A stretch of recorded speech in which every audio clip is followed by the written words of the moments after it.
స్వాత్మతత్వ నిరూపణ. స్వాత్మ అంటే స్వ అంటే తన యొక్క స్వరూపాన్ని నిరూపించడం జరుగుతుంది మనకి ఇప్పుడు. అది ఇందులో తత్వమస్యాది మహావాక్య విచారణ జరుగుతూ ఉన్నది నిన్నటి నుండి. తత్వం అంటే అర్థం ఏమిటి?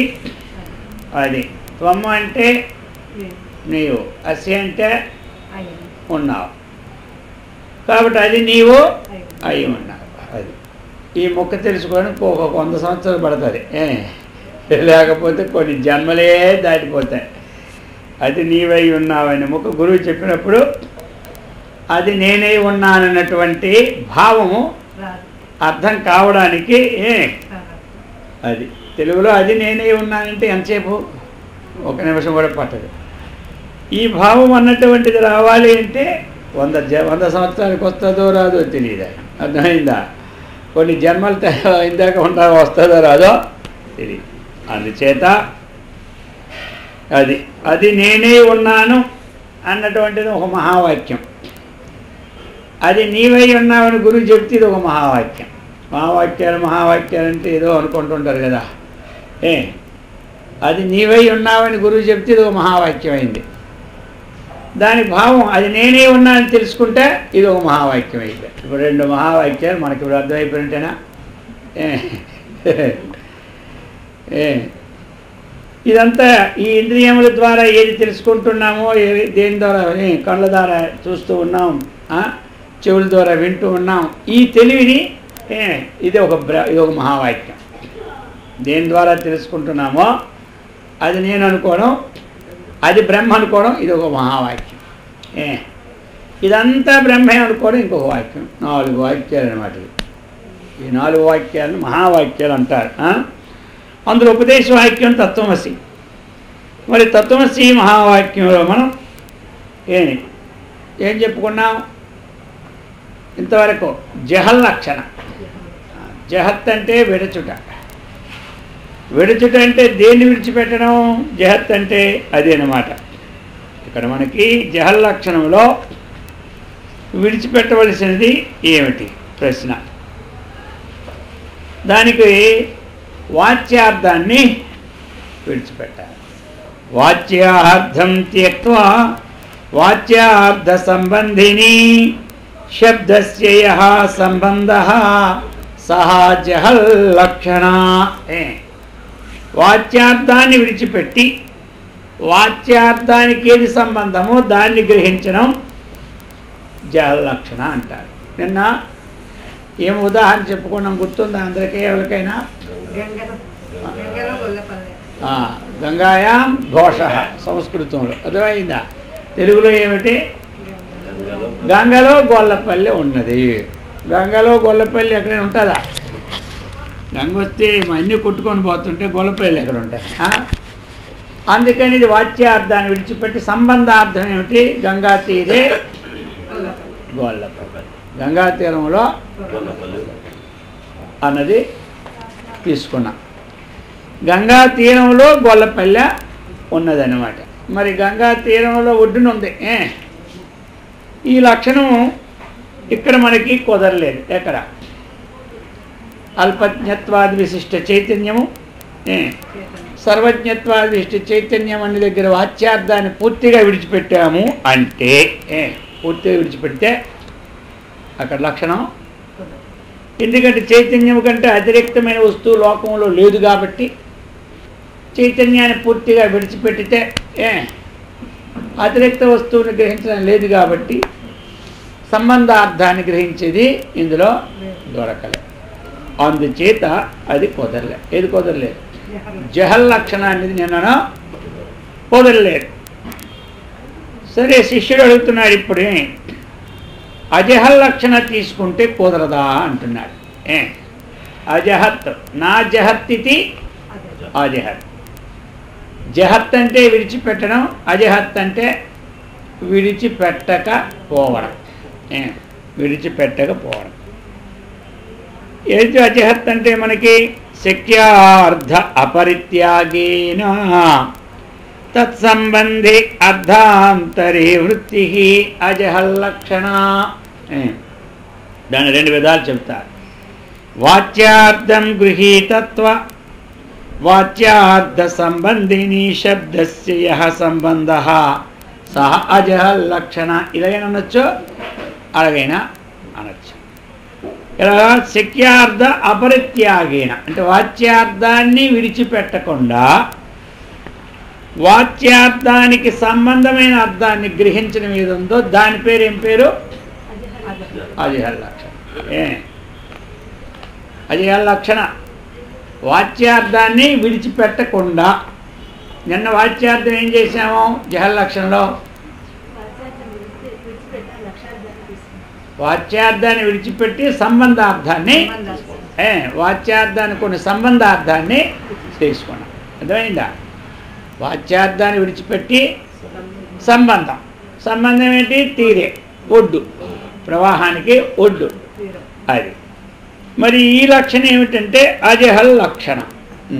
దీనికి 2 ఉదాహరణలు పుస్తకంలో కూడా రాసి పెట్టాం. ఈ తత్వమసి పుస్తకాలు ఇస్తా ఈరోజు. అవి చదవాలి. చదువుతుంటే అర్థం అవ్వ. వారం రోజులు చదివితే అది ఏటో అని నోటి తెలుస్తుంది. ఇప్పుడు చెప్పిన తర్వాత అర్థం అవుతాయి అన్నమాట. అందుకు ఇప్పుడు మనకి దీనిని మనం ఉదాహరణ ఏమిటి అంటే మీకు అర్థమైంది చెప్తున్నా. కాకేభ్యో దది రక్షితాం. నిన్నే ఉదాహరణ గంగాయాం ఘోష. అది తెలిసిపోయింది ఇప్పుడు, అందులో డౌట్ లేదు. ఇప్పుడేంటి ఉదాహరణ ఈరోజు? కాకేభ్యో దది రక్షితాం. అది అన్నమాట. తెలుగులో అర్థం ఏమిటి? కాకులు వస్తాయి, పెరుగును రక్షించు అని చెబుతున్నారు తల్లి. అర్థమైందా? తోడేసింది. అది ఏమైంది? తెల్లాళ్ళ తీపికి ఏమైనా చీమలన్నీ ఎక్కిపోయినాయి పెరుగుకి. ఇక ఆవిడ పెరుగు ఇదిలో పెట్టింది. ఇదిలో పెట్టి కొంచెం బయటని పెట్టి కుర్రోడికి చెప్పాను, నేను ఇప్పుడే పక్కింటికి వెళ్ళి వస్తాను. అదే పక్కింటికి వెళ్తే అంత పేరు రావడం మనకి ఈ రోజుల్లో. ఇక అక్కడ ఆవిడ పురాణం మొదలు పెట్టారంటే ఆ పురాణం జరిగిపోతుంది. కాబట్టి ఈ పక్కింటికి వెళ్ళి వస్తాను నేను అని చెప్పి సరే వెళ్ళినప్పుడు ఒక ముక్క చెప్పి వెళ్ళింది. ఇగో ఈ కర్రబట్టుకో చేతిలో, కాకులు వచ్చినప్పుడు తోలి ఈ పెరుగుని రక్షించమన్నారు. ఆ అమ్మ చెప్పినట్టే చూస్తూ కూర్చున్నప్పుడు ఒక అరగంట పాపం కాకులు వచ్చినప్పుడల్లా కర్రతో అదుతూ ఉన్నారు. సరే ఒక 10 నిమిషాలు పోయిన తర్వాత, 1/2 గంట పోయిన పిల్లులు వచ్చినాయి అన్నమాట. ఆ పిల్లులు వచ్చి అంత తినేసినాయి మొత్తం. ఏమిటి? ఈయనే కర్రతోనే వాళ్ళే. అది కర్రతోనేమే అని ఆ తల్లి తీసి వచ్చింది, అడిగింది. పెరుగు చూస్తే పెరుగులే, ఏదో అడుగుని అంత ఉంది. ఆ పక్క ఈ పక్క అంటుకొని పెరుగు ఏమైందంటే పెరుగు పిల్లులు తాగేసినాయి అన్నాడు. నీకేం చెప్పినాను? కాకులు వస్తాయి రక్షించమన్నాను కదా. కాకులు వచ్చిన వల్ల ఏమి కర్రతో అదినా పిల్లులు చెప్పలేదు. అర్థమైందా? పిల్లులు వచ్చినప్పుడు హాయిగా తిన్నాయంటారు. అదేనమాట. ఇప్పుడు చూసినారా? ఇప్పుడు ఏమైంది? వాచ్యార్థం అనేది కాకులు వచ్చినప్పుడు వాటి నుండి రక్షించమని. సంబంధార్థం ఇక్కడేమిటి? వాచ్యార్థాన్ని గ్రహించి కూడా సంబంధార్థాన్ని గ్రహించాలి. ఇక్కడ సంబంధం ఏమిటి? ఆ పెరుగుని మళ్ళీ తిన్నటువంటి ఏ పిల్లులు ఉన్నాయో, ఏ కుక్కలు ఉన్నాయో అలాంటి వచ్చినప్పుడు కూడా ఏం చేయాలి? రక్షించాలి. వాచ్యార్థాన్ని వదలకూడదు, సంబంధార్థాన్ని స్వీకరించాలి. ఆ లక్షణ ఆజహల్ లక్షణ. అర్థమైందా? ఇప్పుడు వేదాంతం నేర్చుకొని పండితులు అయిపోయారు. ఇంకేమన్నా నేర్చుకుంటూ కొమ్ములు దిగిన పండితులు అంటారనమాట. ఇంక మామూలు పండితులు కూడా తత్వమసికి దగ్గరికి వెళ్ళరు కదా. అది అందుకని వాచ్యార్థాన్ని మనం విడిచిపెట్టకుండా లక్ష్యార్థాన్ని ఏం చేయాలి? స్వీకరించాలి. అది నిన్న లక్షణం గుర్తుందా? జహల్ లక్షణ గంగాయాం ఘోష. అదనమాట. ఈవేళ అజహల్ లక్షణ అనమాట. అజహల్ లక్షణకు ఉదాహరణ ఏమిటంటే కాకేభ్యో దజరక్షిత. అర్థమైంది కదా? అంటే కాకులు వచ్చినప్పుడు పెరుగుని కాపాడమని తల్లి చెప్పి వెళ్ళిపోయింది. కాకులు వచ్చినప్పుడల్లా కాపాడాడు. అర్థమైందా? పిల్లులు వచ్చినప్పుడు ఏమి అనలే, పిల్లులు తాగేసినాయి. ఇప్పుడు తల్లి అడిగినప్పుడు ఏం చెప్పాడు? కాకులు వచ్చినప్పుడు తోలినా, పిల్లులు వచ్చినప్పుడు ఊరుకున్నా అన్నాడు. ఇప్పుడు ఈవేళ లక్షణం ఏమిటిది కదా, అందుకు కాకులు వచ్చినప్పుడు ఏమి రక్షిస్తూ, దానికి సంబంధించి తినే పిల్లులు వచ్చినప్పుడు కూడా రక్షించాలి. ఇది అన్నమాట. దీన్ని ఏ లక్షణం అంటారు? అజిహల్ లక్షణం. ఈ అజిహల్ లక్షణంలో ఇది అన్నమాట. ఇంకా కొంతమంది ఇంకొక ఉదాహరణ కూడా చెప్తారు. శోణో ధావతి అంటారు. అంటే రక్తము పొరుగుడుచున్నదని అర్థం.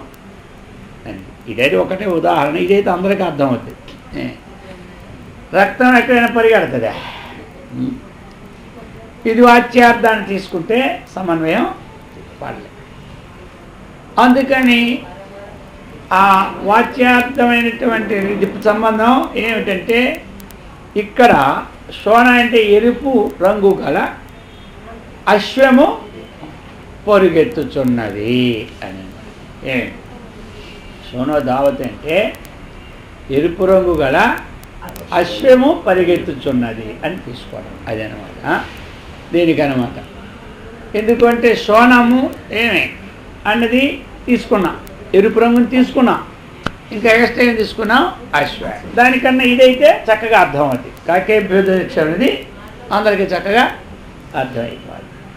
అందుకని ఇది ఇప్పుడు ఈ అజిహల్ లక్షణలో అజిహల్ లక్షణం అనేది అక్కడ సమన్వయం చేస్తే ఎక్కడ మనకి జీవుడు ఈశ్వరుడు. అర్థమైందా? అల్పజ్ఞత్వాది విశిష్ట చైతన్యము జీవుడైనాడు, సర్వజ్ఞత్వ విశిష్ట చైతన్యము అయినాడు కదా. ఇక్కడ కూడా మరి వాచ్యార్థాన్ని విడిచిపెట్టి పూర్తి విడిచిపెడితే చైతన్యంతో సహా విడిచిపెట్టాలి కదా. వాచ్యార్థంలో ఏముంది? చైతన్యంతో సహా విడిచిపెట్టాలి. విడిచిపెట్టి లక్ష్యార్థాన్ని గ్రహిస్తే చైతన్యానికి అతిరిక్తమైనది ఏది లోకంలో లేదు. అందుచేత ఈ యొక్క అరిహల లక్షణ కూడా తత్వమసి మహావాక్యము సమన్వయం అంటే జీవబ్రహ్మైక్యం సమన్వయం చేయడానికి మాత్రం వీలు లేదు. జహల్ లక్షణంతోనే వీలు పడదు, అరిహల లక్షణంతోనే వీలు పడదు. ఇప్పుడు మనకి జహద్ అజహల్ లక్షణ అని మూడో లక్షణం అన్నమాట. అది చెప్పబోతున్నారు మనకి. జహత్తో అజహల్ లక్షణ అని. ఆ జహద్ అజహల్ లక్షణ అన్నటువంటిది ఏమిటి అన్నది విచారణ. ఇప్పుడు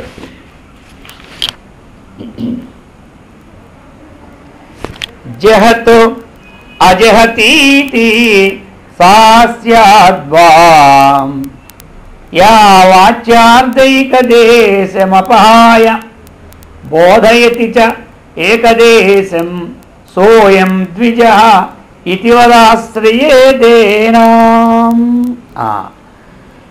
జహత్ అజహతీతి సా అస్యాత్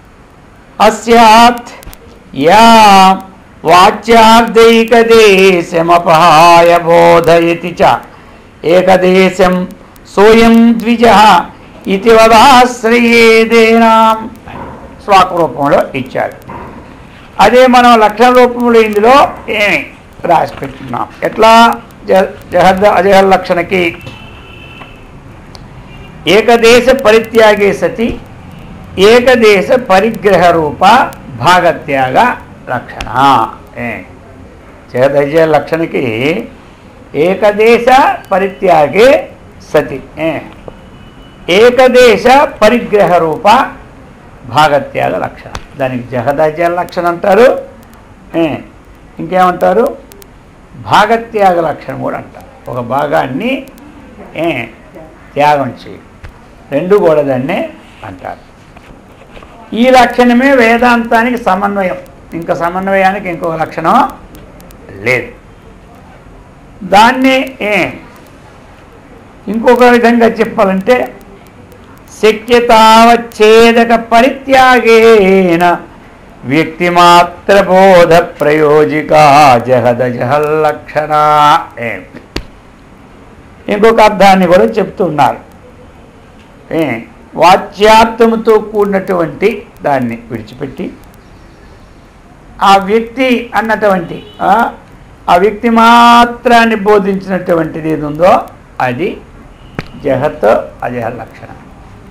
మొదట ఏం చెప్పు, ఒక భాగాన్ని విడిచిపెట్టడం, ఇంకో భాగాన్ని స్వీకరించడం, భాగత్యాగ లక్షణం. ఒక భాగాన్ని తీసుకోవడం, ఒక భాగాన్ని త్యాగం అంటే విడిచిపెట్టడం. దీన్ని ఏమన్నారు? భాగత్యాగ లక్షణం. ఇది ప్రయోగిస్తాము. జహద్ అజహత్తును కూడా మనం ఇది మామూలుగా ప్రయోగిస్తాం. ఇది ఒకటే రెండిట్లో. ఈ ప్రకారంగా మనం విశేషణాన్ని ఇప్పుడు చూస్తున్నామన్నమాట. ఇందులో ఏమన్నారు? దీన్ని సమన్వయించడానికి స్వయం ద్విజః ఉదాహరణ మనకి ఇందులో. సాధారణంగా కొన్నిట్లో స్వయం దేవదత్త అంటారు. అర్థమైందా? స్వయం దేవదత్త. ఇక్కడ స్వయం ద్విజ. ఏదైనా స్వయం అనేది ఉంటుంది, ద్విజ అన్నారు. సరే, అందులో స్వయం దేవదత్త అని కొన్ని దాంట్లో ఉదాహరణ. ఏదైనా ఒక్కటే మనకి. ఇప్పుడు ద్విజ చూసుకొని ఇందులో చెప్పినట్టే ద్విజ. ద్విజుడు. ద్విజుడు అంటే ఎవరు? ద్వేజన్మని ఎస్య అస్తి ద్విజ. అర్థమైందా? ఉపనయన కర్మ ఎవరో జరుగుతుందో వారు ద్విజుడు ఏమంటారు. అది అందుకని బ్రాహ్మణుడు అని అంటారు. ఉపనయన కర్మ ఇప్పుడు జరిగిందంటే అందరికీ ఉపనయన కర్మ జరిగిన వారందరూ ద్విజుడి కిందే లెక్క. అర్థమైంది కదా? అది కాబట్టి అటువంటి వారు ద్విజులని మనకు లెక్క. అయితే ఇప్పుడు మనం వెళ్ళాం. ఎప్పుడు? కాశీ వెళ్ళేటప్పుడు అక్కడ మనం ఏం చేయాలనుకున్నా? పిండాలు పెట్టాలనుకున్నాం. పిండాలు పెట్టాలని వెళ్ళినాం. ఇప్పుడు అక్కడ పిండాలు పెట్టాం. ఎక్కడ పెట్టాం? గంగా తీరంలో. ఇక శాస్త్రి గారు మనకి చక్కగా అన్ని ఏర్పాట్లు చేసినారు. ఎంత అన్నారు? సామాన్లతో సహా ఎంత అన్నారు అంత మనం ఇచ్చేసినాం. ఆయనే సామాన్లన్నీ తెచ్చుకొని చక్కగా చేసినారు.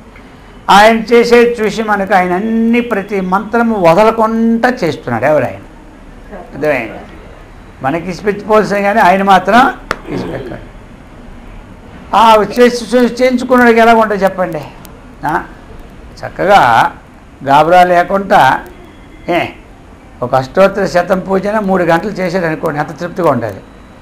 ఆ అష్టోత్తర 15 నిమిషాలు కొట్టుకెళ్ళిపోయి కొంతమంది వెళ్ళిపోతారు. అర్థమైందా? మరి ఆ విధంగా చక్కగా చేసేసరికి చేయించుకోవడం మహాతృప్తి అయిపోయింది. ఎవరికి తృప్తి ప్రేమ పడుతుంటుందో వాళ్ళు అప్పుడప్పుడు వారి ఫోన్ నెంబర్లు తీసుకోవడం, అర్థమైందా, ఫోన్లు చేయడం జరుగుతుంటుంది. ఏమంటారా? సరే, ఇక వాళ్ళు కూడా మీరు మాతో సతనానికి రండి, భోజనం కూడా చేయాలి మధ్యాహ్నం అంటే వచ్చినాడు. భోజనం చేసి అన్నీ అయిపోయింది. ఎప్పుడైనా సరే మీరు వచ్చారంటే తిరుపతిలో బ్రహ్మోత్సవాలు జరుగుతుంటాయి. తిరుపతిలో ఎప్పుడైనా మీకు అవకాశం ఉన్నప్పుడు వచ్చారంటే బ్రహ్మాండ కలియుగ వైకుంఠం అంటారు తిరుపతిని. మీరు అప్పుడు తప్పక రావాలని చెప్పినారు వీళ్ళు. మీకు ఆంధ్రప్రదేశ్ తెలుగు రాకపోయినా మేము చూసుకుంటాం అని చెప్పారు. సరే, ఆయన ఏం చేశాడు? పని మనం చెప్పగానే రావడానికి ఎవరికైనా ఖాళీ ఉంటుంది చెప్పండి? అలా అంటాం అని. ఎన్ని పనులు ఎన్ని వ్యవహారాలు ఉంటాయి మనగా. ఇలా అయిపోయింది. ఒక 12 సంవత్సరాలు గడిచిపోయాయి ఆయన. సరే, అప్పుడు బ్రహ్మోత్సవాల్లో రమ్మన్నారు తిరుపతి. ఈయన తిరుపతి వెళ్ళినాడు, ఆయన తిరుపతి వచ్చినాడు. అర్థమైందా? ఇక బ్రహ్మోత్సవాల్లో చూస్తున్నారన్నమాట. అంత జనాలు, చాలా జనం చూస్తూ ఉంటుంటే కొంత దూరం నుంచి చూసేసరికి అంతకుముందే 4-5 రోజుల్లో ఫోన్ చేసినాడు, బ్రహ్మోత్సవాల్లో రావాలనుకుంటున్నాను. సరే, ఇంక ఈయన వస్తాడేమో అనుకున్నారు. వీళ్ళు వెళ్ళిపోయారు పలానా. అక్కడ తులసిస్తంభం గడిచి కూర్చొని అలా చూస్తూ ఉన్నారు. అటు ఇటు కాసేపు చూస్తుంటే దూరం నుంచి ఎవరో కనపడుతూ ఉన్నాడు. ఇంతకుముందు ఎక్కడైతే ఏ ద్విజుడైతే అక్కడ కలిసినాడు కాశీలో, ఇప్పుడు ఆయన దూరం నుంచి చూసేసరికి అలాగ ఆయన అనుకొని చూస్తున్నాడు. చూస్తుంటే పక్కవాడితో అంటున్నాడు, సోయం ద్విజహ, అతడే ఇతడు, ఆ ద్విజుడే ఇది. సోయం అంటే సహా అంటే అతడు, అయం అంటే వీడు, సర్వనామం కదా. సహా అంటే ఎవరు? అతడు. అయం అంటే వీడు, వాడే వీడు, అతడే ఇతడు. అందుకని దూరం నుంచి చూసి అలా వస్తుంటే పక్కవాడితో అంటున్నాడు, సోయం ద్విజహ, సోయం దేవదత్త. ఇది ఒకటే పేరు, దేవదత్త పెట్టుకుంటే సోయం దేవదత్త. ద్విజహ బ్రాహ్మణుడు అనుకుంటే సోయం ద్విజ అన్నాడు. సరే, ఇప్పుడు ఏమైంది? అతడే ఇతడు అంటున్నాడా? వాడే అతడే ఇతడు. అది మరి అతడే ఇతడు అంటే అతడు ఇతడు ఒకటేనా రెండా? ఒకటే. అర్థమైందా? అతడు ఇతడు ఒక్కటే. కానీ అంతకుముందు ఎక్కడ కలిచాడు ఆయన? కాశీలో కలిచాడు. ఇప్పుడు ఎక్కడ కలిచాడు? తిరుపతిలో కలిచాడు. అప్పుడు కాశీ విశిష్టమైనటువంటి ద్విజుడైనాడు, ఇప్పుడు తిరుపతి విశిష్టమైనటువంటి ద్విజుడైనాడు. అక్కడ కాశీలో ఏమిటి? గంగా నది, కాశీ విశ్వనాథుడు, అది వేరు. ఇక్కడ మరి ఇంకెక్కడ 7 కొండలు, ఆ తర్వాత వెంకటేశ్వర స్వామి, ఇక్కడ వేరు. ఇప్పుడు వాడే వీడని చెప్పినాము కదా, అతడే ఇతడేని. మరి చెప్పేటప్పుడు ఆ కాశీని ఈ తిరుపతిని తీసుకుంటే ఐక్యం కలుస్తుందా? ఆ కాశీని ఈ తిరుపతిని తీసుకుంటే ఐక్యమా? ఎప్పుడు కాదు. ఆయన వెంకటేశ్వర స్వామి అయిపోయాడు, ఈయనేమో ఈశ్వరుడు అయిపోయాడు, కాశీ విశ్వనాథుడు. ఇది ఎక్కడ కలుస్తుంది? మరి ఇప్పుడు వాడే వీడు అంటున్నాం కదా మనం, వాడే వీడు అంటున్నాం అంటే ఆ కాశీ ఆ ప్రదేశం విడిచిపెట్టాలి, ఈ వెంకటేశ్వర స్వామి ఈ తిరుమల విడిచిపెట్టాలి. విడిచిపెడితే అక్కడ ముఖం ఒకటే, ఆయనతో ఏది విశిష్టం అప్పుడు కూడుకుందో దాన్ని విడిచిపెట్టాలి, ఎక్కడేది కూడుకుందో దీన్ని విడిచిపెట్టాలి. ఇప్పుడు ఆ పిండాకారాన్ని తీసుకుంటే అప్పుడు ఏకాకారమే అయింది. అక్కడ ఏముంది? కాశీ విశిష్ట దేవదత్త అనుకోండి, పేరు పోని. ఇక్కడ ఏమైంది? ఇక్కడ కూడా తిరుపతి విశిష్ట దేవదత్త. ఇప్పుడు మనకి ఇవి ఆగంతుకం వల్ల ఈ రెండు తాత్కాలికమా స్థిరమా? ఈ రెండు మనం దర్శనానికి వెళ్ళాం, ఆయన దర్శనానికి వచ్చినాడు. ఇవి స్థిరమా మనకి తాత్కాలికమా? తాత్కాలికము శాశ్వతంగా చెప్పుకోవడానికి వీళ్ళే ఏమన్నా, అది తాత్కాలికం. అందుచేత అది శాశ్వతంగా చెప్పుకునే వీలో లేదు. తాత్కాలికం ఎప్పుడు కూడా తత్కాలమే, తత్కాల సంబంధమే. అర్థమైందా? తత్కాల సంబంధమే. ఇది ఏ తత్కాల సంబంధం? అదే తత్కాలం. ఆ సమయంలో వెళ్ళాం అక్కడికి, పిండ ప్రధానులకైతే. ఇక్కడ బ్రహ్మో ఏ తత్కాలం? ఈ సమయంలో పోయినాం. ఈ రెండు కూడా ఎప్పుడూ సమన్వయం కావు. ఈ రెండు మనం లెక్కేసుకోవడానికి కూడా కాదు. ఈ రెండు లెక్కేసుకోకుండా ఉంటే అప్పుడు అతడే ఇతడు. ఇప్పుడు అతడే ఇతడు. అది ఇప్పుడు ఏది మనం అనుకున్నాం? సర్వజ్ఞత్వాది విశిష్ట చైతన్యం పరమాత్మ, ఆయన మాయోపాధి గలవాడు, ఈయన అవిద్యోపాధి గలవాడు బ్రహ్మ, జీవుడు. ఈ రెండూ కూడా నిమిత్తంతో వచ్చినవే కానీ శాశ్వతమో కాదు. మాయను ఉపాధిగా తీసుకుంటే ఈయన ఈశ్వరుడైనాడు బ్రహ్మ, ఆయన వద్దనుకుంటే పోయి. అర్థమైందా? అవిద్యను ఉపాధిగా తీసుకుంటే జీవుడైనాడు, ఈయన వద్దనుకుంటే ఏమైంది? ఇది పోయిందనమాట. ఇదిగోండి. కాబట్టి అది మాయోపాధి, అవిద్యోపాధి ఉపాధితో కూడింది కానీ శాశ్వతంగా అది లేదు. మనకి ఎప్పుడైతే ఈ ఉపాధి అజ్ఞానం అనేది నేను ఆత్మ అనుకున్నామో మనలో జీవుడు, మన జీవుడు కాదు, దేవుడుమే. ఎంతవరకు నేను ఆత్మ నిత్య విజ్ఞానం రాలేదు అంతవరకు మనం జీవుడమే. అర్థమైందా? కాబట్టి జీవుడనే భావం శాశ్వతంగా ఉందా? లేదు. అర్థమైందా? అందుకని ఈ జీవత్వం. అయితే మాయతో కూడుకున్నప్పుడు ఈశ్వరుడైన భావం వచ్చింది. మాయతో కూడుకుంటే ఈశ్వరుడు, మాయ ఉపాధి లేకుండా ఉంటే అప్పుడు ఈశ్వరుడు భక్తభావం కూడా లేదు. అందులో ఉండే చైతన్యము ఇందులో ఉండే చైతన్యము ఒక్కటే. అవిద్యతో కూడుకున్న చైతన్యము, మాయతో కూడుకున్న చైతన్యము, రెండు చైతన్యములో ఏమి తేడా లేదు. ఇప్పుడు చైతన్యం ఆ యొక్క ద్విజ అన్నప్పుడు ఆయనలో ఏమి తేడా ఉందా? లేదు. ఆయనలో ఎప్పుడు తేడా లేదు. అందుచేత వాస్తవికముగా అవి లేవు కాబట్టి, అవి తాత్కాలికం కాబట్టి ఆ ఉపాధులు పరిగణింపబడ. అలాగనే అవిద్య అనేది తత్కాలం. ఎప్పుడు కర్తృత్వ భోక్తృత్వ సమయంలోనే అవి అప్పుడు జీవత్వం వచ్చింది. నాహం కర్త నాహం భోక్త అంటే జీవత్వం లేదు. నేను కర్త అన్నప్పుడు వస్తుంది, నాహం కర్త అన్నప్పుడు లేదు. అహం కర్త నా, నేను కర్తను కాదు, అయిపోయి. అది ఎప్పుడు వచ్చింది? ఆ సమయంలోనూ ఆ కాలంలోనూ వచ్చింది.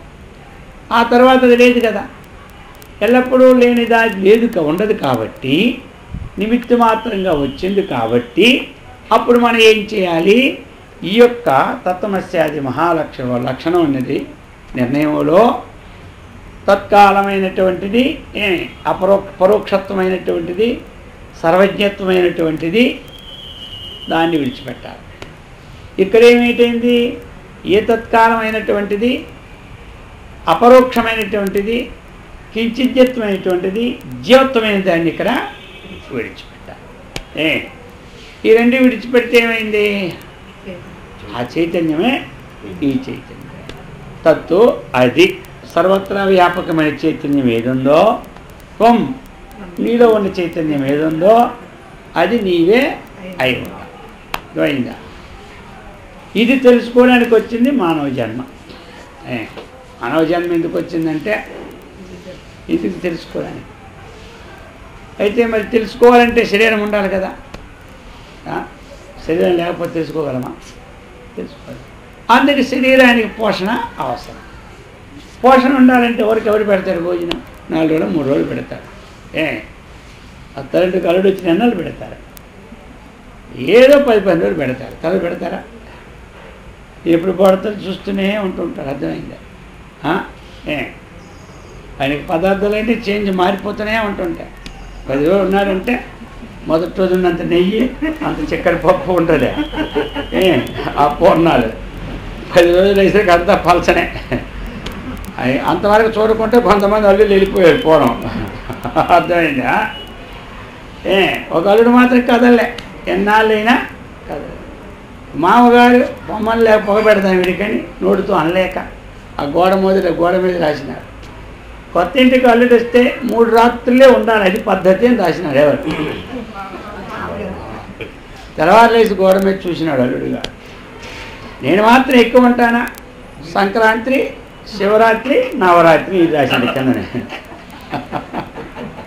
అర్థమైందా?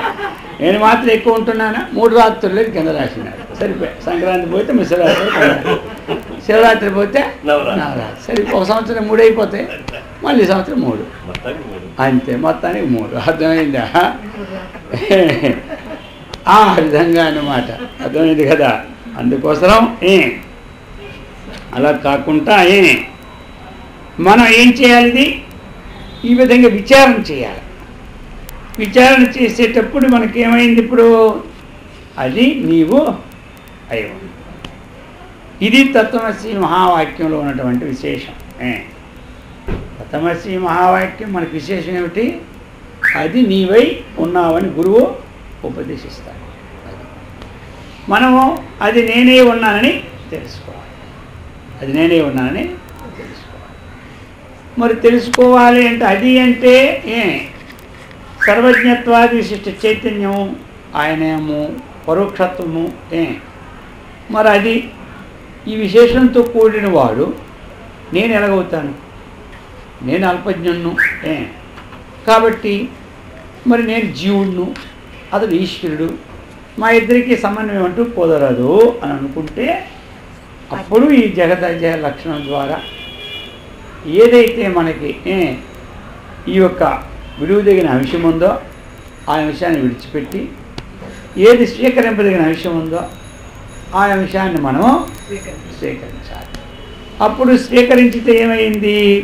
భాగత్యాగ లక్షణం అని దీని పేరు. ఓ భాగాన్ని విడిచిపెట్టడం, ఓ భాగాన్ని తీసుకోవడం. అది అందుచేత ఈ లక్షణం ద్వారా మనకప్పుడు సమన్వయం కుదురుతుంది.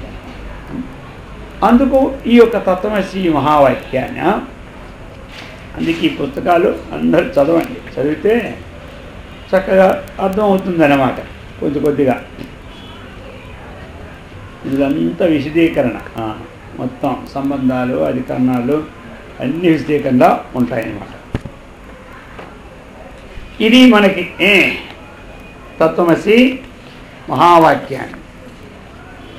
ఇందులో ఉద్దాలకుడు శ్వేతకేతు కొన్ని సంహారం ఆయన అడుగుతూ ఉంటాడు తత్వమసి అని. ఆ తత్వమసి అనే దానికి ఒక్క ఉదాహరణ చెప్పి దానికి తాత్పర్యం అంతా చెప్పినాడు. అది మళ్ళీ ఆయన సమన్వయం లేకపోతే మళ్ళీ ఇంకోటి, అది సమన్వయం అయితే ఇంకోటి 9 సార్లు తత్వమసి మహావాక్యాన్ని అయినా అదే తత్వమసి అదే తత్వమసి అదే తత్వమసి అని 9 సార్లు బోధిస్తాడు. ఆ 9 ఉదాహరణలు ఇందులో చక్కగా ఉన్నాయి. ఇది చదివితే 2-3 సార్లు అందరూ అప్పటికి తెలుస్తారు. అది అప్పుడు సందేహం ఉన్నప్పుడు మళ్ళీ ఆ టాపిక్ తీద్దాం. ఇది అందుచేత ఇత్తం బోధితమర్థం మహతా వాక్యేన దర్శితైక్యేన అహమిత్యపరోక్షేతాం వేదో వేదయతి వీతశోకత్వం చెబుతున్నారు. ఇత్తం బోధితం అర్థం మహతాం వాక్యేన మహావాక్యముల ద్వారా ఈ జీవబ్రహ్మైక్యమైనటువంటి ప్రతిపాదన అఖండ ప్రతిపాదకార్థమైనటువంటి ఆ బ్రహ్మను అపరోక్షముగా మనమేం చేయాలి? సాక్షాత్కరింప చేసుకోవాలి. అది నీవు అన్నప్పుడు అది పరోక్షత్వమైంది. అదే నీవు అన్నప్పుడు ఏమైపోయింది? అపరోక్షత్వమైంది. అది అన్నప్పుడు ఏమైంది? పరోక్షత్వం. ఇప్పుడు అది నీవు అన్నప్పుడు ఏమైపోయింది? అపరోక్షత్వం. తెలిసింది అందరికీ. ఏది పరోక్షత్వంగా ఉన్నదో ఆధారమే జగత్తుకి, అది నీవే అయినప్పుడు ఇప్పుడు ఏమైంది? అపరోక్షత్వం. అందుకే సాక్షాత్ అపరోక్షాత్ బ్రహ్మ. బ్రహ్మ అన్నటువంటిది ప్రత్యక్షమే కానీ పరోక్షత్వము కాదు. ఇది ఈ నేత్రాలకి కనపడదు. ఈ నేత్రాలకి పుస్తకం చూసేటట్టుగా మనకి అదనమాట. అందుకని ఈ విధంగా చెప్తున్నారన్నమాట. తరతి శోకమాత్మవిత్తు. వీరేమైపోతారు? ఆత్మవిత్తు అనే శోకాన్ని దాటిపోతారు. ఎవరు? తత్వమసి మహావాక్యార్థాన్ని ఎవరికైతే అవగాహన అవుతుందో ఈ జన్మజరామృత్యు ప్రవాహ శోకం నుండి బయటపడతారు. అది తరతి శోకం ఆత్మవిత్తు అంటే వీత శోకులు వీళ్ళు అవుతారన్నమాట. అంటే ఏమిటి? సంసారి జీవత్వం కాకుండా అసంసారి అయిన బ్రహ్మత్వాన్ని పొందుతారు. అది అని శృతి అని మనకి శృతి చెబుతూ ఉన్నది.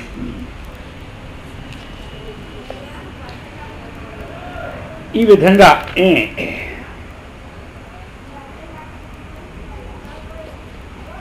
విరహిత ఐక్యపరై శృతివాక్యై ఆత్మా శశ్వత్ ప్రకాశమానోపి దేశిక దయా వికీంతే అపరోక్షయితుం న శక్యతే పురుషైః. ఈ జీవబ్రహ్మైక్యాన్ని ఏదైతే ప్రతిపాదిస్తున్నదో ఆ వాక్యముల ద్వారా మనకి ఈ ఆత్మస్వరూపం అనేది నిరంతరము ప్రకాశితమయ్యే ఉన్నది.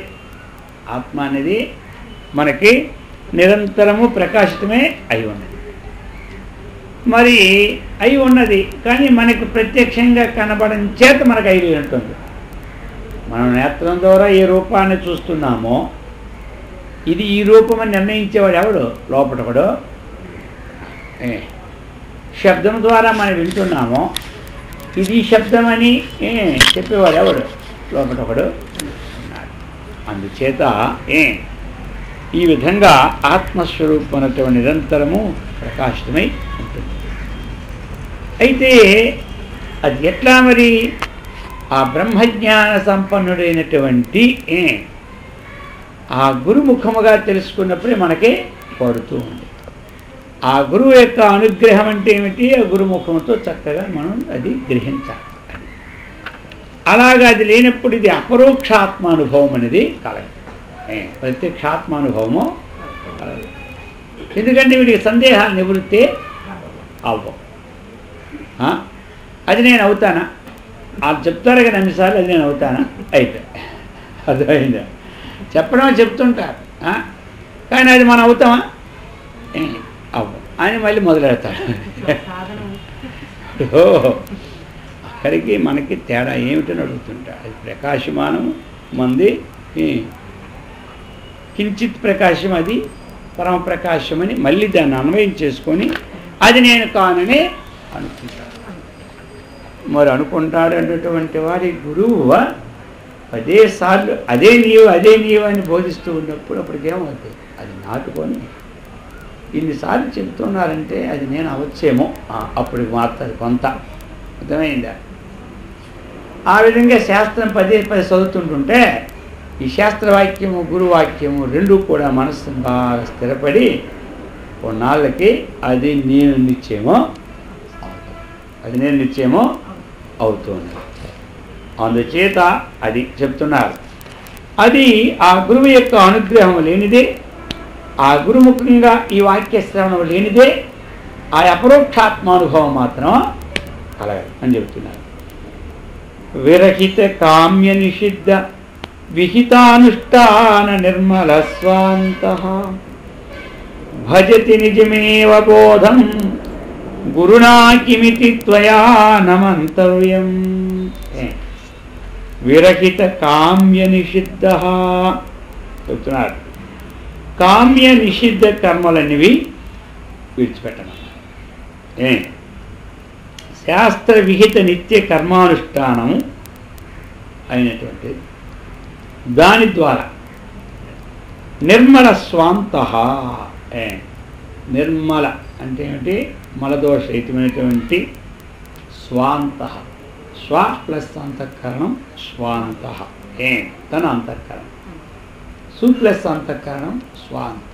నిర్మలం ఎప్పుడైపోయిందో అంతఃకరణం మంచిగా పరమ పవిత్రంగా అయిపోతుంది. అటువంటి అంతఃకరణ వానికి సహజముగానే బోధ కలగదు. ఇక గురువెందుకని నీవు తలపరాదు అంటున్నాడు. అర్థమైందా?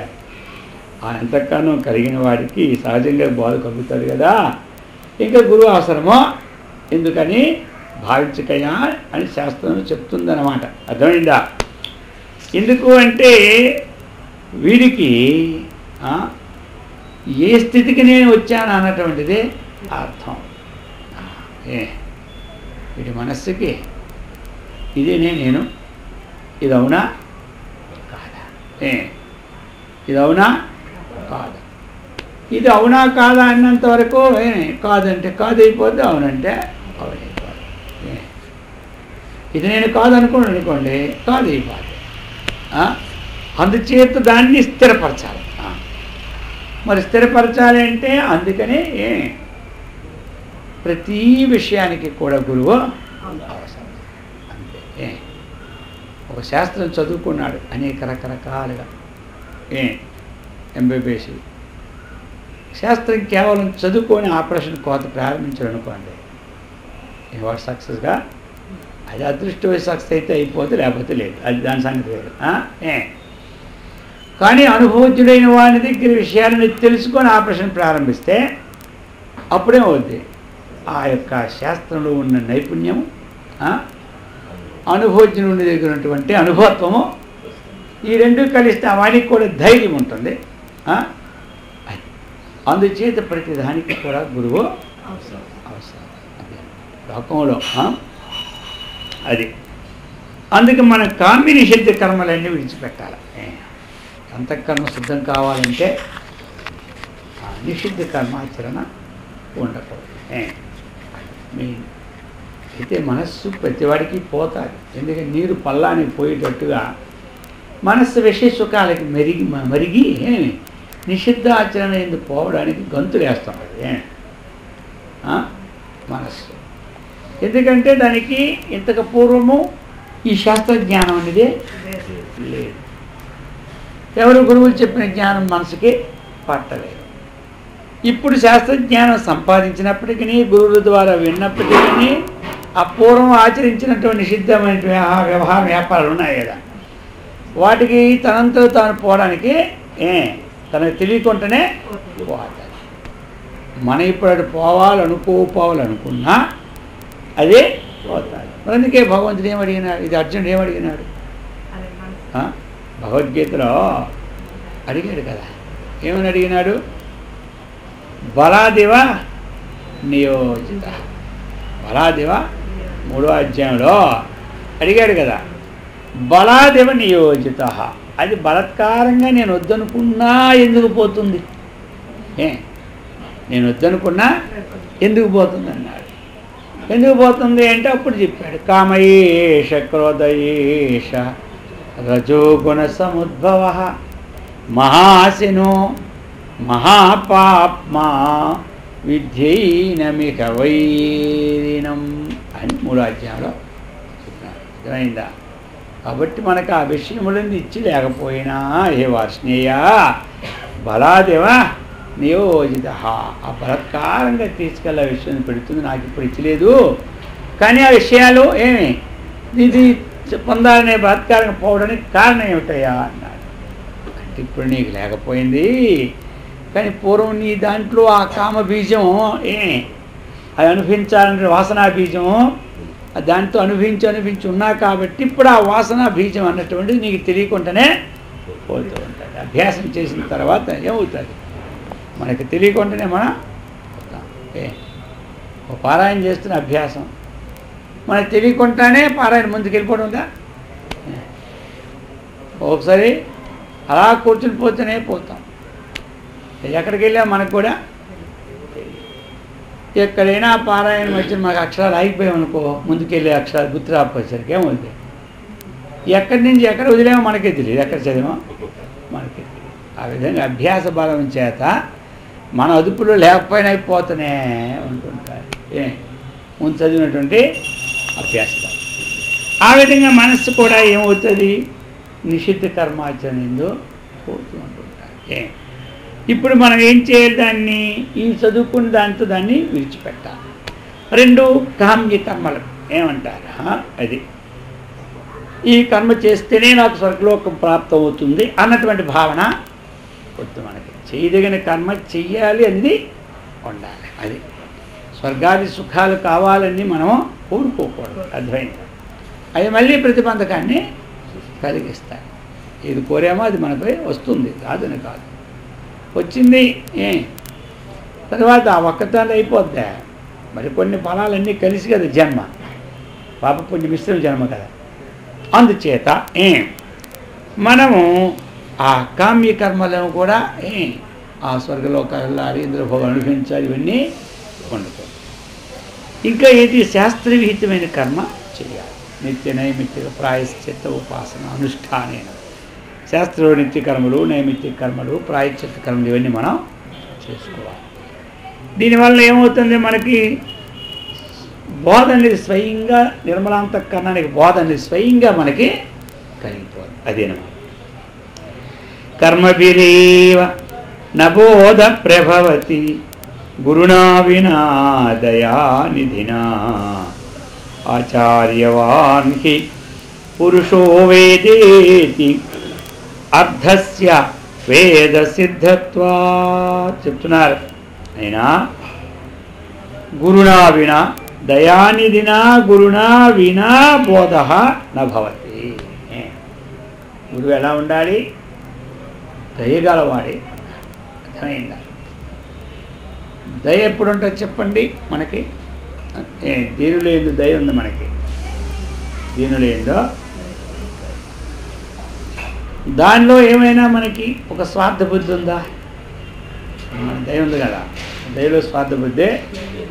అలాగని దయానిధుడు అంటే ఏమిటి? స్వార్థము, తన ప్రయోజనాన్ని లేకుండా, తన ప్రయోజనం కోసం కాకుండా దయను చూపెట్టాలి. తన ప్రయోజన అపేక్ష లేకుండా ఉన్నటువంటిది ఏదైతే ఇతరుల యందు మన దయ ఉందో అదే దయ. స్వప్రయోజన కోసం ఇతరులు ఏదో వస్తు రూపంలో, ధన రూపంలో, సేవా రూపంలో చేస్తున్నప్పుడు అదేమవుతుంది? తనకి ప్రయోజనం అవుతుంది. ఆ ప్రయోజనం మీద దయ చూపెట్టడం అది వేరు. అర్థమైందిగా? అందుకు దీనేశ దయ అన్నారు పతంజలి. అర్థమైందా? దీనేశ దయ. దీనిలో ఏంది? మనకేం ప్రయోజనం? ఏం లేదు కదా. అదే అందుకని దయానిధి నేను ఏ విధంగా అయితే తరించినానో ఆ విధంగా వీరు తరించాలి అన్నటువంటిదే వీరికి. దానికి అంతేమిటి?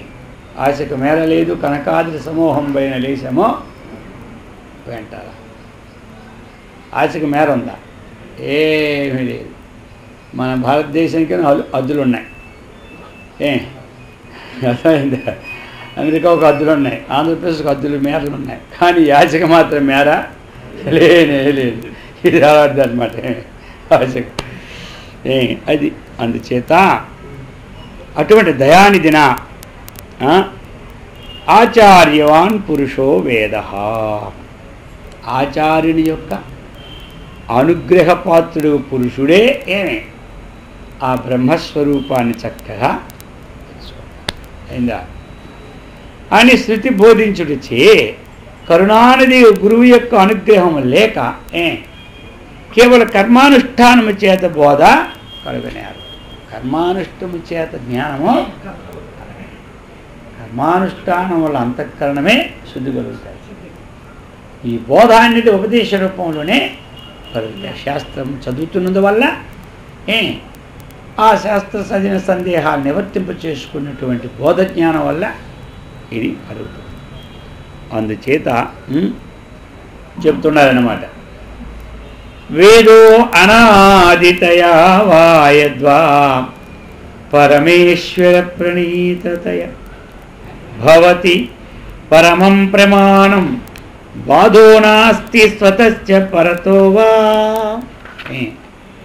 వేదం అన్నటువంటిది అనాది. వేదమో అనాది అన్నమాట. ఇంకా ఎలాంటిది? అది ఈశ్వర ప్రణీత. వేదము పరప్రణీతమేమీ కాదు. అది స్వత ప్రమాణం, ఇతర ప్రమాణ సంబంధం ఏమీ లేదు. వేదం అన్నటువంటిది అనాది, అది ఈశ్వరుని ద్వారా నిర్మింపబడినది. స్వతహా అది ప్రమాణం అవుతుంది. ఏ విషయానికైనా ప్రమాణము అదే అన్నమాట. ఇంకా ఏమిటి చెప్తున్నారు? ఇటువంటిది అన్నమాట. మరి ఇటువంటిది అయినప్పుడు అతీంద్రియ ధర్మాధర్మ స్వరూప నిరూపణమున్నది. కానీ అర్థమైందా? ఇది ఎలాంటిది అయిందంటే అనాది అయింది, ఈశ్వర ప్రణీతమైంది, స్వత ప్రమాణము అయింది.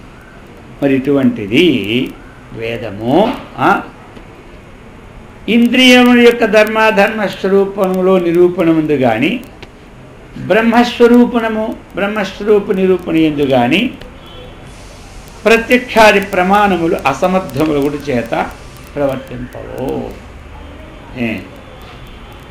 ఏమర్థమైంది? ఈ వేదం అన్నటువంటిది స్వత ప్రమాణం.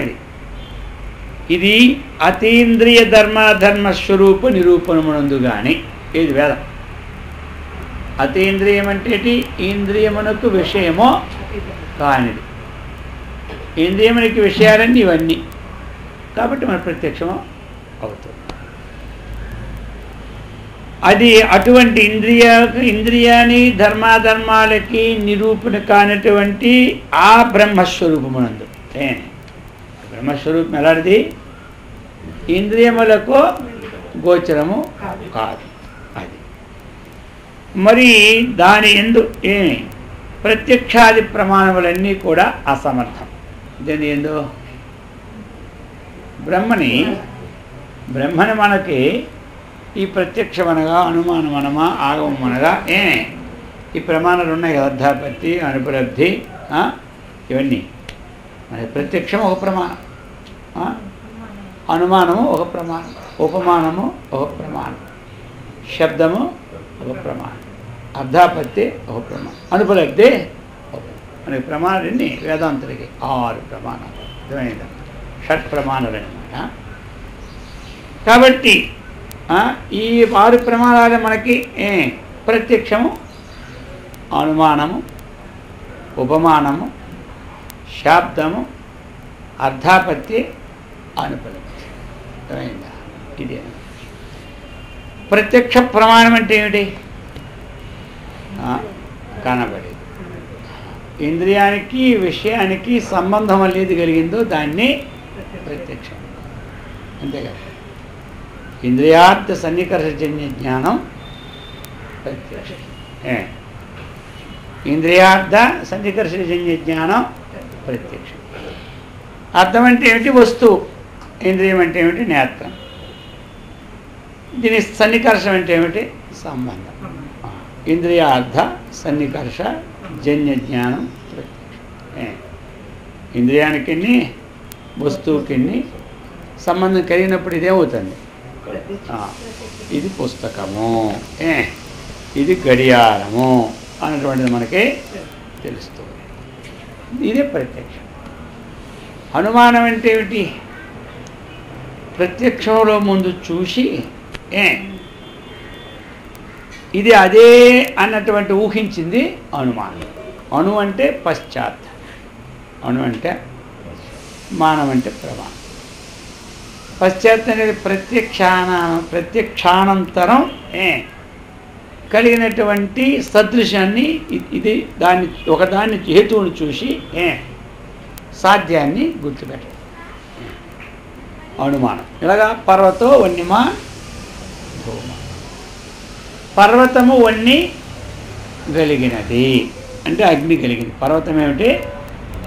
అగ్ని కలిగింది. అగ్ని కలిగి పర్వతం ఉన్నది. పర్వతం మీద అగ్ని పూర్వం పర్వతాల మీద వేసుకుండేవారు. అయితే ఇప్పుడు వీడు కింద ఉన్నాడు, పైన పర్వతం మీద అగ్ని కనబడలే.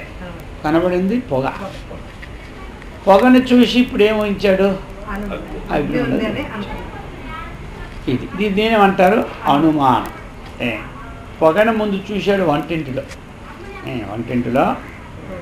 పొగను చూశాడు. మాటికి పొగను చూశాడు కాబట్టి పొగ ఊరకొస్తుందా?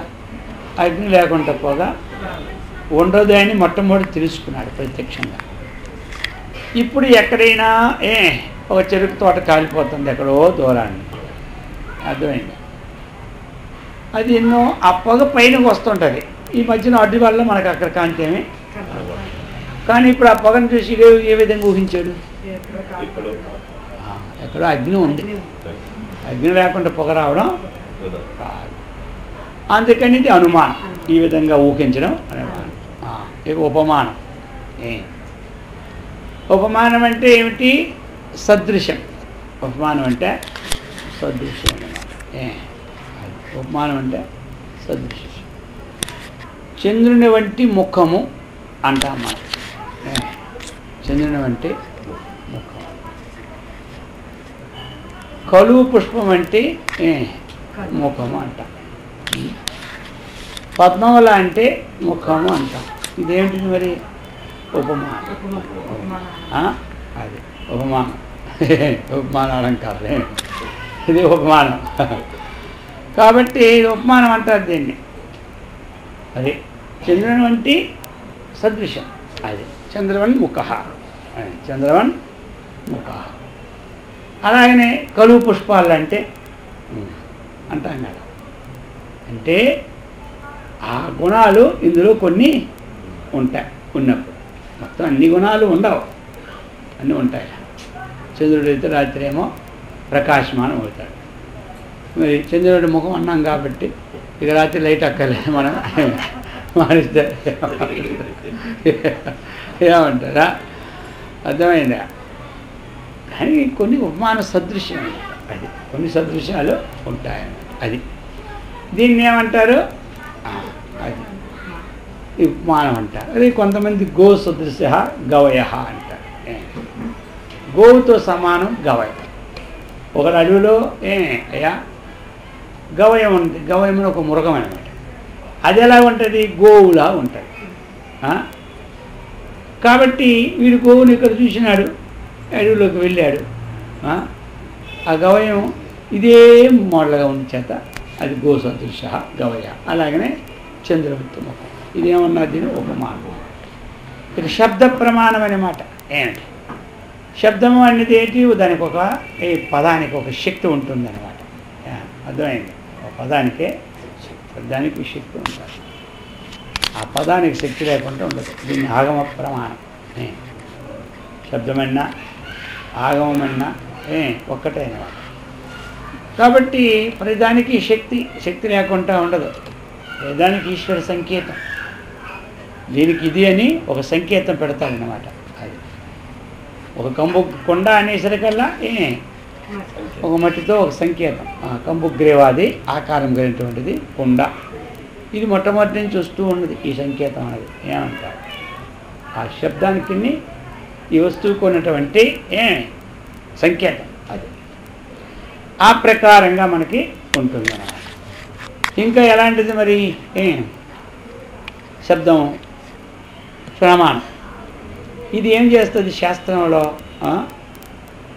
వర్ణన ఈ విధంగా పరమాత్మ ఈ విధంగా ఉంటున్నదని చెప్తారు. కనబడదు, మనకు కనబడుతుందా?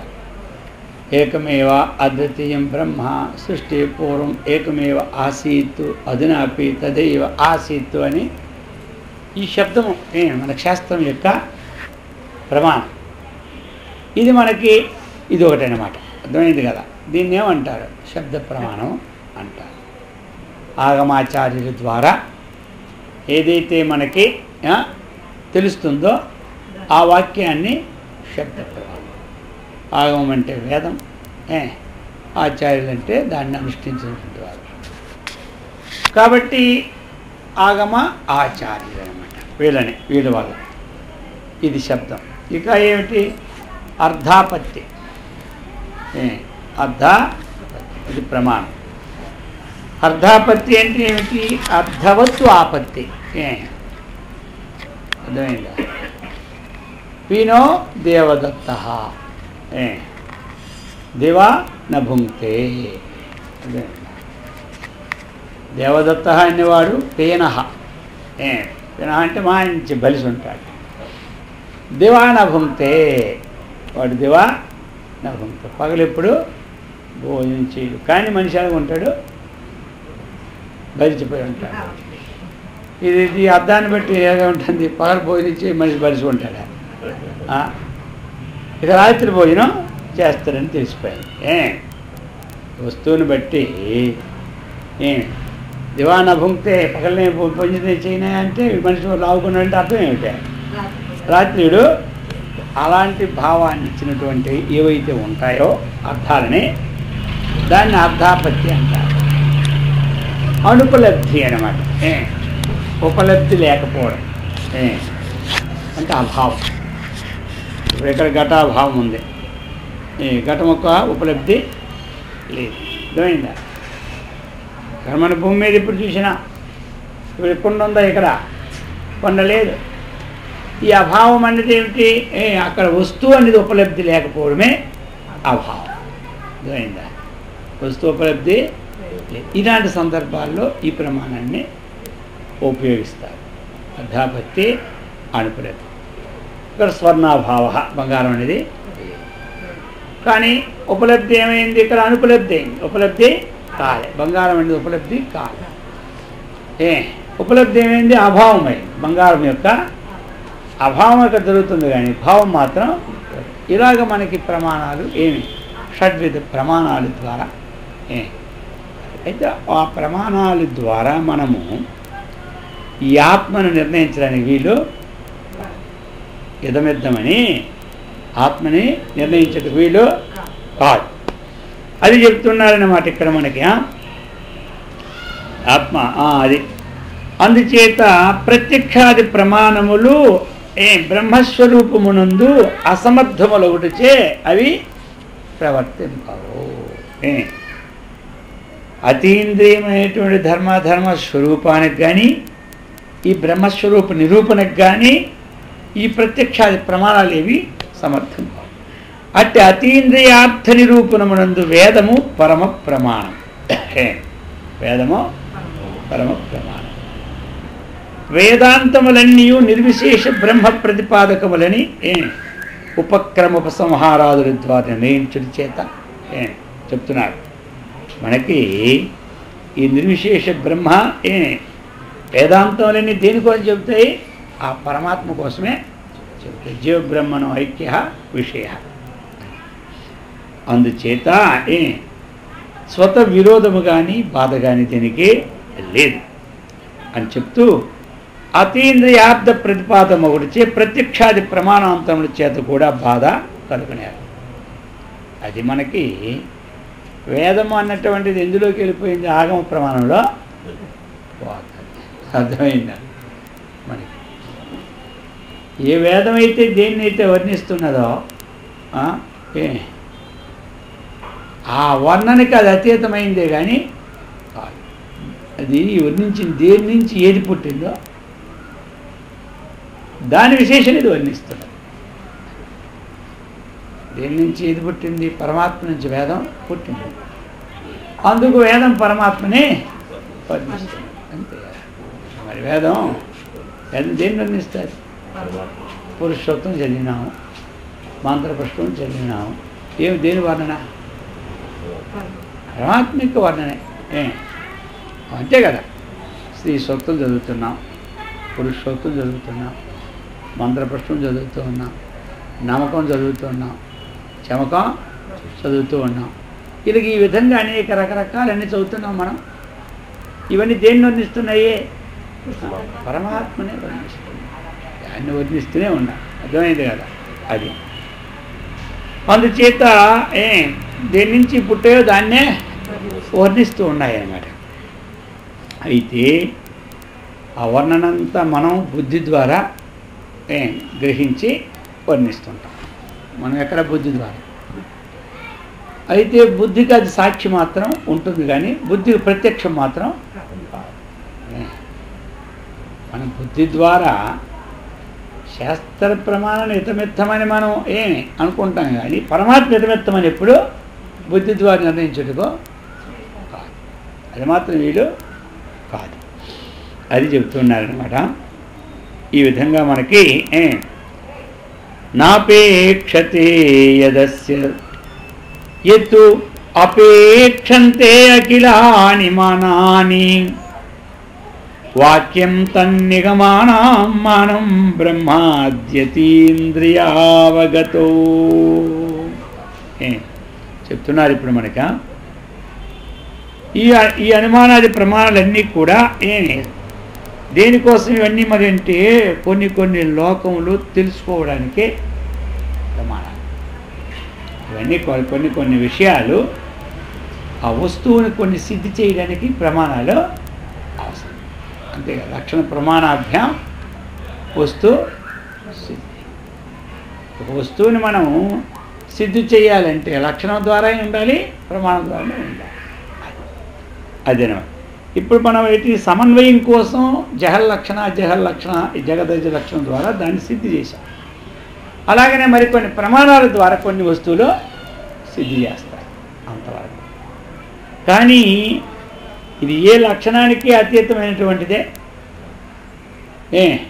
ప్రమాణానికి అతీతమైనటువంటిదే ఆత్మ. వస్తువుని బాహ్యంగా బుద్ధికి ఏది సిద్ధంలో ఎక్కడ బుద్ధిలోగా చదువుతుంది. బుద్ధికి ప్రత్యక్షం కాదు కదా ఆత్మ. వాటి చేత ఆత్మ మాత్రం ఎప్పుడు ప్రత్యక్షం కాదు. అయితే మరి దేనికంటే ఇంతవరకు మనకి హితమిత్తమని శాస్త్ర నిర్ణయంలో ఏది సత్యము ఏది అసత్యము తెలియక జ్వాలాయమానంలో ఉంటుంటే అది శాస్త్రం ద్వారా గురువుల ద్వారా ఇది అని మనకి ఒక నిశ్చయాన్ని చేస్తాం బుద్ధి ద్వారా. అది అనమాట. అందుచేత అది చెప్తూ ఉన్నారన్నమాట. అయితే మరి ఈ ఒక్క వేదం అన్నటువంటి పరత ప్రమాణమా స్వప్రమాణం అంటే వేదం ఎప్పుడు స్వత ప్రమాణమే కానీ పరప్రమాణం ఒక ప్రమాణం ద్వారా నిత్యమైనటువంటిది ఇది కాదు. ఒక ప్రమాణం ద్వారా నిత్యమైంది కాదు. దీని ద్వారా అన్నీ కూడా నిత్యం అవుతాయి అంతే. దీని ద్వారా అన్నీ నిత్యం అవుతాయి కానీ వాటి ద్వారా ఇది నిత్యమో అది చెబుతున్నారన్నమాట. అందుకోసం మానం ప్రబోధయంతం బోధం మానేనయే భుభుత్సంతే ఏదోభిరేవ దహనం దగ్ధం వాంఛంతి తే మహాత్మనః. ఈ ప్రమాణముడి యొక్క ప్రమాణత్వాన్ని నిరూపించే జ్ఞానం ఉంది కదా. ఏదైతే ప్రమాణముల ద్వారా ప్రమాణం నిరూపిస్తున్నట్టు ఏ జ్ఞానమైతే ఉన్నదో ఆ జ్ఞానాన్ని ఇక ప్రమాణముల చేతని ఎవరైతే తెలుసుకుంటారో అంటే అంటున్నాడు అటువంటి వారు కట్టెలున్నాయి కదా, కట్టెలతో అగ్నినే దహింప సమకొట్టు మహాత్ములంటి వారు. అది ఈ వాక్యాన్ని మనం అర్థం చేసుకోవాలి. చెప్పండి. కట్టెలతో అగ్నినే దహింప సమకట్టునటువంటి కట్టెలతో అగ్నినే దహింపడం అంటే ఏమండి?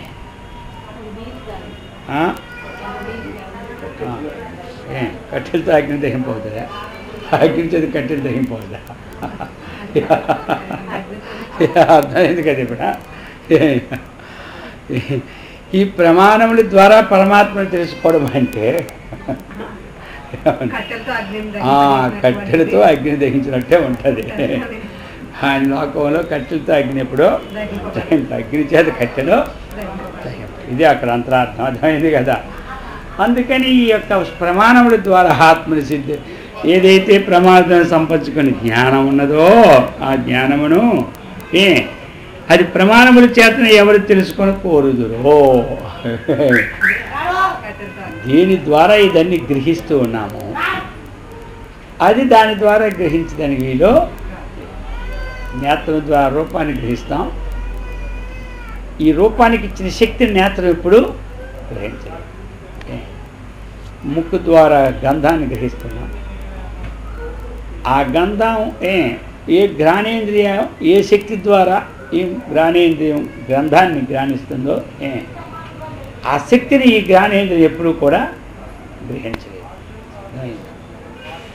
వాక్కు ద్వారా ఏ విషయం అయితే వర్ణిస్తూ ఉన్నామో ఈ వర్ణనకి ఏది లోపటి నుంచి దివ్యశక్తి ఉందో ఆ శక్తిని వాక్కు ఎప్పుడూ మనస్సు ద్వారా ఏది చింతిస్తూ ఉన్నామో ఈ చింతనకి ఏది ఆధారమో దాన్ని మనస్సు ఎప్పుడు చింతింప అది పరమాత్మ. అర్థమైంది కదా. అది బ్రహ్మ. అది విశేషం అన్నమాట. కాబట్టి మరి ఆత్మ యొక్క తత్వాన్ని మనం తత్వమసి మహావాక్యం తెలుసుకొని ఆ యొక్క లక్షణ సిద్ధి తెలుసుకొని దాని ద్వారా ఇది పరమాత్మ అని మనం బుద్ధిలో నిశ్చయం చేసుకోవడం అంతే. బుద్ధి ద్వారా ఇంతవరకు నిశ్చయించింది ఎరుప తలుప తెలుప ఆకుపచ్చ పసుపచ్చ అది ఎలా ఉంటుందో అనేది మాత్రం మనస్సుకి అందదు, వాక్కుకి వర్ణించడానికి వీలు పడదు. బుద్ధిలో నిశ్చయం చేయడానికి ఇంతవరకే. ఆ నిశ్చయ జ్ఞానం ఏ విధంగా ఉంటుంది బుద్ధికి కూడా తెలియదు. ఇప్పుడు నేను అనుకున్నాం కదే బెల్లం మన తిని తీపి ఎలా ఉంటుందంటే దాన్ని చెప్పడానికి ఎవరికి తరము కాదు, చెప్పడానికి తరము కాదు. అలాగనే ఆ బుద్ధికి దివ్యశక్తి ఇస్తుందో ఆ శక్తి ఈ బుద్ధి ఏమి నిశ్చయం ఇదే నిశ్చయమో చేయదు. అది ఇదేని మనస్సు చింతించలేదు. అది ఇదేని ఇంద్రియములో వాటిని ఇవి చూసేటట్టుగా అవి చూడలేదు. అందుకని మనోబుద్ధి చిత్త ఇంద్రియముల కంటే విలక్షణమైనటువంటిది పరమాత్మ.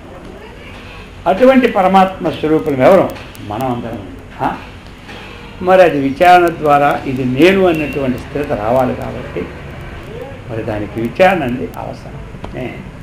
ఈ విచారణ ఏమిటంటే ఇది దీర్ఘంగా జరుగుతూనే అర్థమవుతుంది. ఇలాంటి విచారణ అనేది దీర్ఘంగా జరుగుతుంటే ఇది నేనని వచ్చి కూర్చుంటుంది లోపల. లేకపోతే కనబడుతున్నదే నేను కానీ ఇది కనబడిందే నేను కాదు అంటది. అర్థమైంది. అందుచేత ఈ విధంగా అందరం ఇటువంటి విషయాన్ని తెలుసుకొని సత్కర్మనిష్ఠులమై భగవద్భక్తులమై ఆత్మజ్ఞాన సంపన్నులమై బ్రహ్మానందముతో విరాజిల్లినట్లు ఆ గురుదేవులు శ్రీకృష్ణ పరమాత్మ మనకిచ్చి సదా రక్షించుగాక. ఓం సహనావతు సహనౌ భునక్తు తేజస్వినావధీతమస్తు మా విద్విషావహై. ఓం శాంతి శాంతి శాంతి. హరి ఓం తత్సత్.